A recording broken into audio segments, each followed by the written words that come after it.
Awal kisah dimulai di acara pemakaman seorang pengusaha terkenal yang bernama April Smoot. Dan yang mengantarkan jenazahnya adalah dua anak lelakinya yang bernama Ernie Smoot dan adiknya Lars Smoot, yang saat itu terlihat sedang meributkan warna pakaian yang mereka kenakan. Tiba-tiba tanpa sengaja mereka menjatuhkan peti jenazah sang ayah hingga jenazah tersebut terpental jatuh ke dalam saluran air.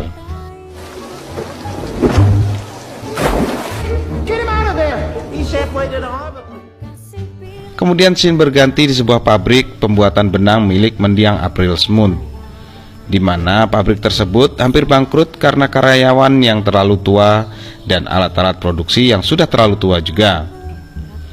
Dan ternyata pabrik tersebut telah diwariskan kepada Ernie dan Lars.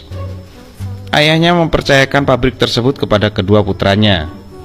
Selain sebuah pabrik, sang ayah juga mewariskan kepada mereka sebuah rumah yang dulu ayahnya dapatkan sebagai pelunasan hutang.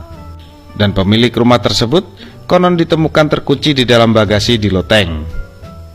Kemudian Ernie memutuskan untuk pergi karena ia ada janji dengan wali kota.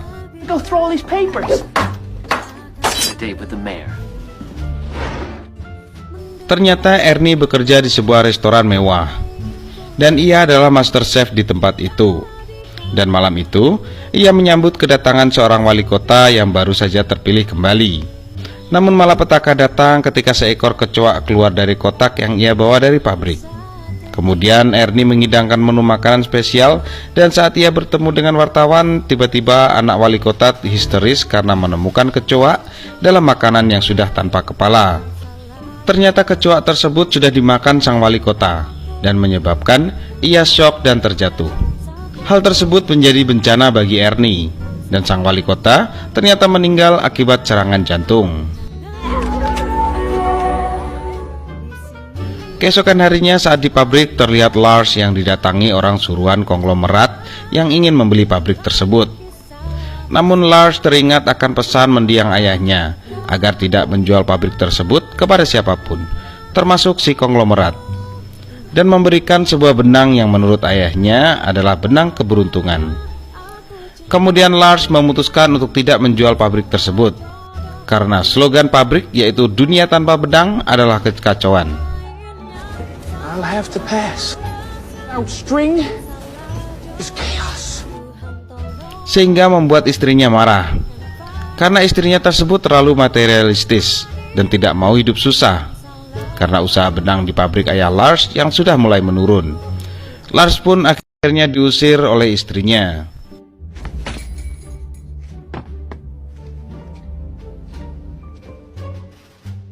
Kemudian ia pergi ke sebuah restoran pinggiran kota, dan di tempat itu lagi-lagi diberitakan meninggalnya sang wali kota akibat gagal jantung karena bencana yang disebabkan oleh Ernie. Dan ia sekarang telah dipecat.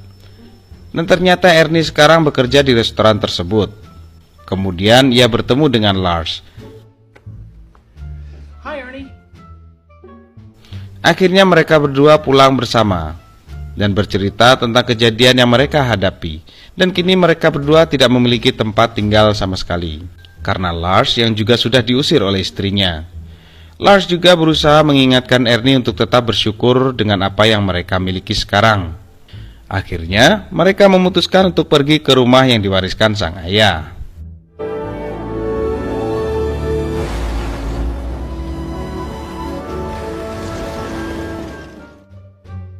Saat tiba di rumah, terlihat Ernie yang menganggap rumah itu seperti sampah, karena jauh dari pemukiman dan sudah lama tidak dirawat. Ketika mereka masuk, mereka melihat rumah yang begitu besar nampak menyeramkan, karena sudah lama tidak berpenghuni. Kemudian mereka memeriksa setiap ruangan dan memutuskan untuk tidur. Namun malam itu Lars mendengar sesuatu yang membuat ia tidak bisa tertidur. Kemudian mereka memeriksa ruangan lantai 2 dan terkejut karena menemukan sebuah kotak yang berisi serangga.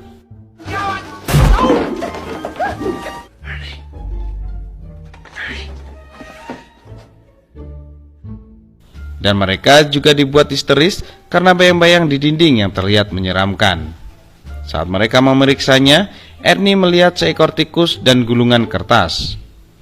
Dan saat mereka memeriksa isi gulungan kertas tersebut, mereka menemukan desain konstruksi yang dibuat oleh arsitek terkenal, yaitu Charles Lie Leroux pada tahun 1876. Centennial House could actually be worth something. Charles Lyle LaRue.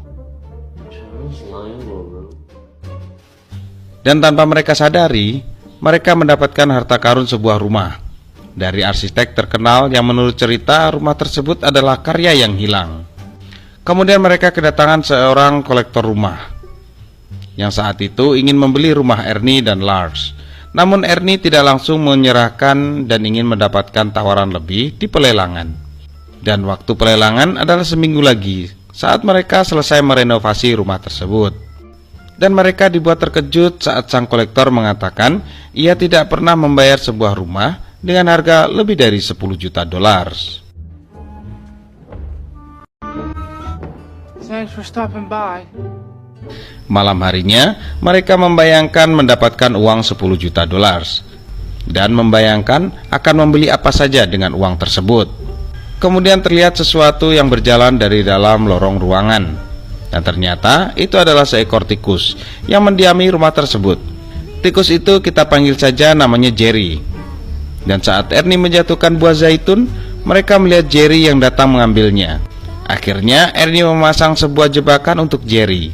Saat Ernie dan Lars tertidur, ia mendengar suara jebakan yang mereka anggap Jerry yang terkena.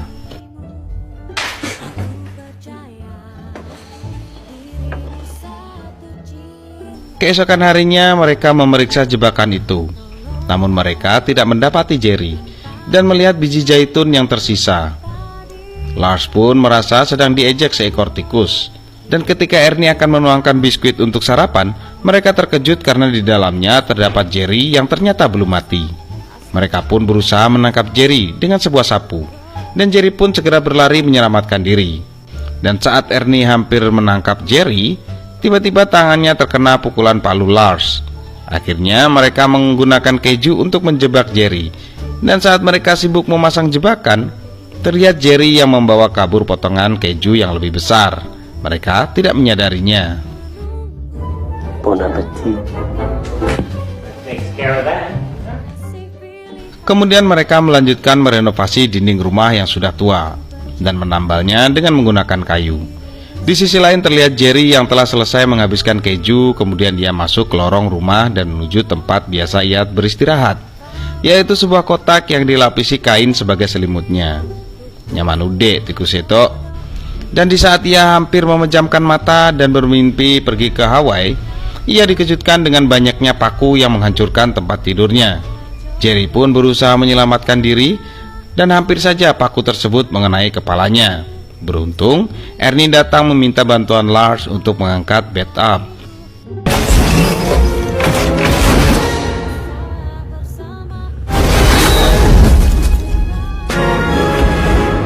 Lars, Ternyata Ernie membeli sebuah bed up dengan meminjam uang. Dan saat mereka akan menyimpannya, Ernie dikejutkan dengan keberadaan Jerry. Dan akhirnya mereka pun meluncur keluar rumah hingga sampai di atas es yang mencair.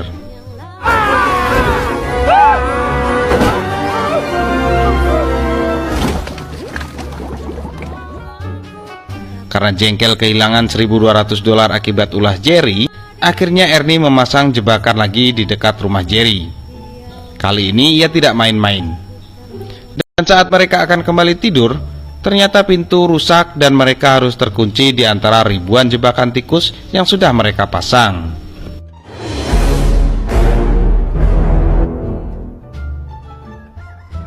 Hingga keesokan harinya mereka masih dibuat pusing memikirkan cara agar bisa melewati ribuan jebakan tersebut. Hingga akhirnya mereka dibuat heran dengan kemunculan Jerry yang langsung keluar tanpa terkena jebakan yang sudah mereka pasang. Mereka juga kebingungan dengan apa yang akan dilakukan Jerry. Dan ternyata Jerry pergi untuk mencari buah ceri. Bukan untuk dimakan, melainkan untuk dijatuhkan di antara perangkap yang dipasang Ernie dan Lars. Hingga akhirnya ribuan jebakan tersebut datang seperti ombak menghampiri Ernie dan Lars. Mereka pun terkena jebakan yang mereka pasang sendiri.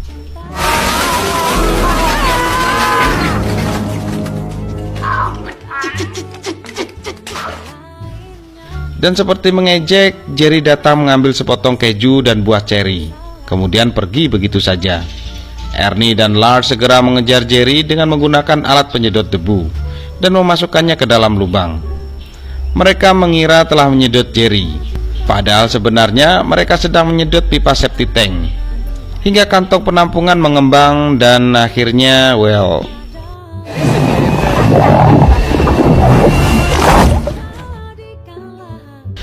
keesokan harinya mereka pergi ke sebuah tempat penangkaran kucing. Tujuan mereka adalah mencari seekor kucing untuk menangkap Jerry. Bukan kucing biasa yang mereka inginkan, melainkan seekor kucing yang ganas. Petugas pun menunjukkan sebuah kotak untuk menyimpan seekor kucing yang sangat ganas dan bernama Catzilla, atau kita panggil saja namanya Tom. Kemudian mereka membawa Tom pulang, dan segera Tom melancarkan aksinya mencari Jerry, sementara Ernie dan Lars keluar rumah. Boy. Easy, easy. Fella. Oh no. Jerry yang merasa penasaran ada sebuah kotak di depan sarangnya mencoba memeriksanya. Tiba-tiba Tom keluar dari kotak dan mengejar Jerry yang ketakutan. Hingga pengejaran Tom di dalam piano mirip dengan film kartun Tom and Jerry. Pengejaran masih berlanjut hingga malam hari, dan Jerry masih belum juga berhasil tertangkap. Hingga akhirnya Jerry berhasil menyingkirkan Tom.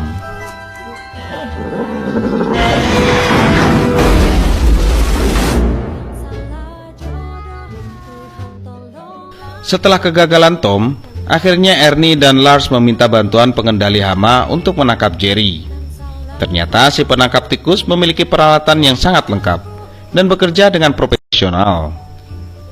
Kemudian Ernie dan Lars meninggalkannya karena sedang ada urusan penting.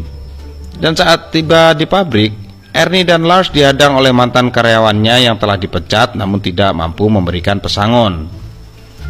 Kembali lagi ke Caesar si penangkap tikus, yang saat itu sedang memeriksa dan menemukan kotoran Jerry.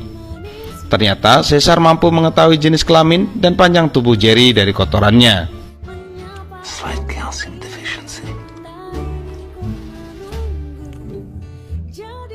Kemudian saat Caesar memeriksa lubang dengan menggunakan kamera, ia mendapati alatnya rusak. Diam-diam Jerry menarik kabel kamera tersebut, dan tanpa Caesar sadari, kamera miliknya terhubung dengan tali penderek di mobilnya. Kemudian Jerry menyalakan tali derek tersebut hingga menyeret Caesar dan menghancurkan seisi rumah. Hingga akhirnya ia terhenti di depan mobilnya, dan dengan santainya Jerry turun di wajah Caesar dan buang kotoran di mulutnya.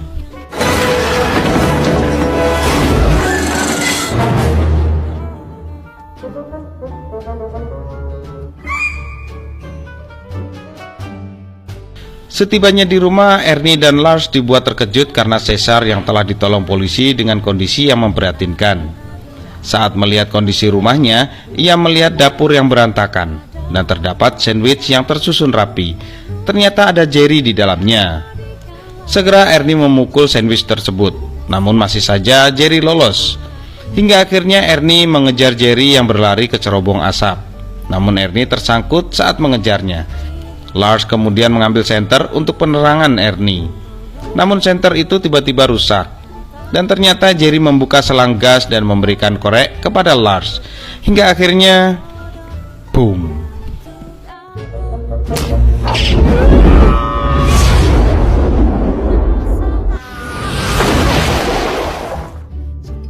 Jerry yang berhasil mengerjai Ernie dan Lars terlihat meledek Lars yang tertimpa lemari.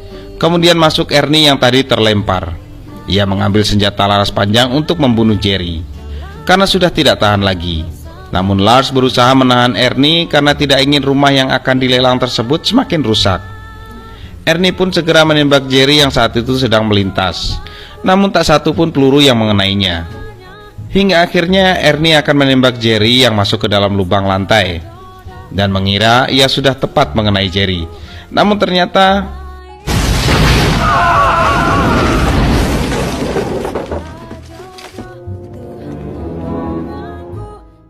kemudian terdengar bunyi pesan dari Vinny si konglomerat. Yang ternyata Ernie berniat akan menjual pabrik benang tersebut. Lars marah kepada Ernie hingga terjadi perselisihan. Dan saat Lars melempar buah jeruk ke arah Ernie, tanpa sengaja buah tersebut mengenai Jerry hingga pingsan. Ketika melihat Jerry yang sudah tak berdaya, lalu Ernie dan Lars tak kuasa untuk menghabisi Jerry. Hingga akhirnya mereka mengirimkan Jerry ke Kuba agar tak mengganggu mereka lagi. Coming too. I got work to do. 2 days. Kemudian Ernie dan Lars melanjutkan renovasi rumah mereka. Hingga akhirnya tiba saat pelelangan rumah, di mana Ernie dan Lars bersiap menyambut tamu. Dan saat Ernie menyiapkan minuman, tiba-tiba ia kedatangan kolektor rumah yang menemui Ernie agar mau menyerahkan rumah tersebut kepadanya dengan harga $10 juta. Namun Ernie tak ingin menyerahkan rumah itu begitu saja. Saat Lars sedang membuang sampah, tanpa sengaja ia melihat kotak yang dipakai untuk membuang Jerry yang sudah kembali kepadanya.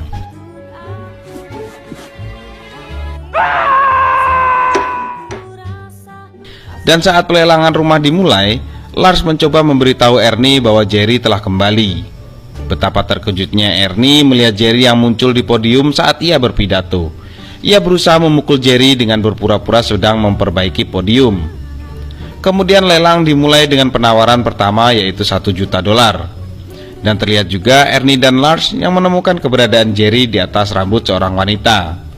Namun saat Lars berusaha menangkap, tiba-tiba Jerry masuk ke baju wanita itu, dan Lars pun segera menangkapnya. Dan dengan susah payah ia mencari keberadaan Jerry yang masuk ke dalam baju wanita tersebut. Hingga akhirnya ia mendapatkannya.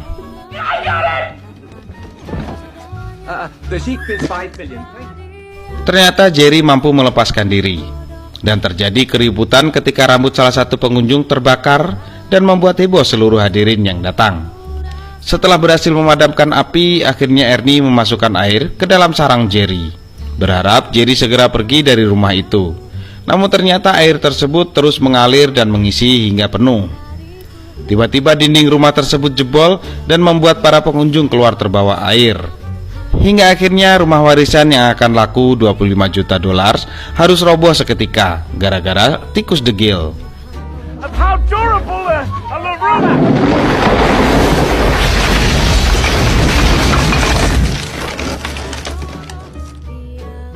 Akhirnya mereka memutuskan untuk pergi ke pabrik benang. Dan saat mereka tertidur, mereka dibangunkan oleh suara pabrik yang beroperasi. Mereka menemukan sebuah benang namun terbuat dari keju. Dan itu semua adalah Jerry yang membuatnya. Hingga akhirnya pabrik tersebut sekarang disulap menjadi pabrik pembuatan benang keju yang sangat terkenal, dengan Jerry sebagai koki penguji kualitas. Akhirnya Ernie dan Lars dapat berdamai dengan Jerry dan membuat foto sang ayah kembali tersenyum. Spokesperson, I know some people use them as a... Dan akhirnya film pun tamat. Terima kasih bagi semua yang sudah menyaksikan channel ini. Sampai ketemu lagi ya. Bye bye.